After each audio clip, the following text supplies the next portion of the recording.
Shots fired! Mario and Luigi Brothership got a 5 out of 10 from IGN. Say what? So I decided to try it out for myself to see if it was that bad. And initially, I was surprisingly delighted. Its gameplay is one of the best I've seen, mixing hardcore RPG elements with the fun Mario Party-esque mechanics. The story gripped me more than I thought it would, making a relevant point about loneliness, and I enjoyed a lot of the dialogue. I like the electrical outlet theme and the kind of Nintendo magic their art directors put into it. I mean, yes, the game chugs with drastic slowdown and load screens pop up for random encounters, but it's the Switch. And I was relatively surprised at just how much I liked this game. That was that, and I was planning on this being a TikTok short, but then the fourth lighthouse hit.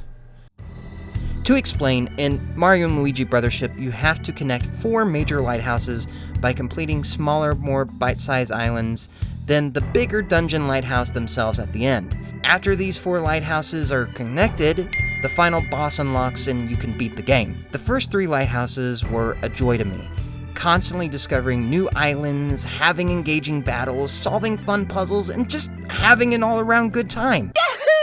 But this is where I and a lot of other people think the game should have ended, as the rest of the game is filled with bloat. I saved myself from playing the pointless side quests in the game that require lots of backtracking. But to get to the 4th lighthouse in the game, you have to spend hours backtracking through previous areas. Granted, Bowser's Castle and the 2 boss fights with Bowser are the best dungeon and boss fights in the game, so it kind of makes up for it.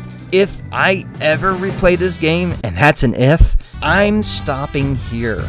But after all that, the final dungeon unlocks.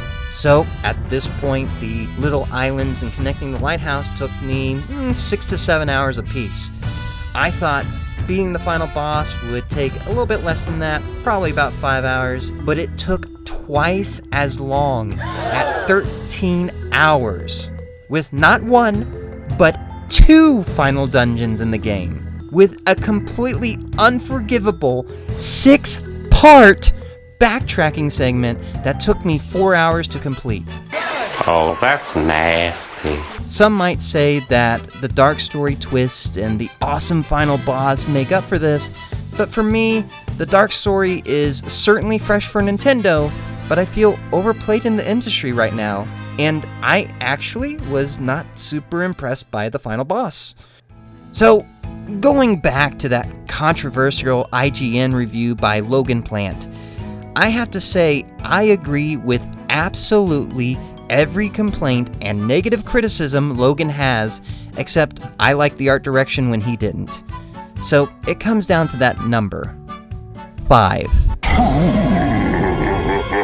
Scores are controversial, and several reviewers try to rise above them by not including them in their reviews. IGN themselves removed the decimal points to help limit this controversy. However, I argue strongly against this. It's incredibly helpful to have a 10-minute review that can be summed up with one number. Grades help both the companies and their consumers make better decisions. I want to thank Logan Plant for being as bold as he was with this score and using reverse psychology on me to check out a game that I ended up enjoying. I will do everything I can to get this video to Logan and express my thanks. Mario & Luigi Brothership was an 84 out of 100 game for me, up through the 3rd lighthouse that is, but I have to give it a full game final score of 75 out of 100. Thank you for watching.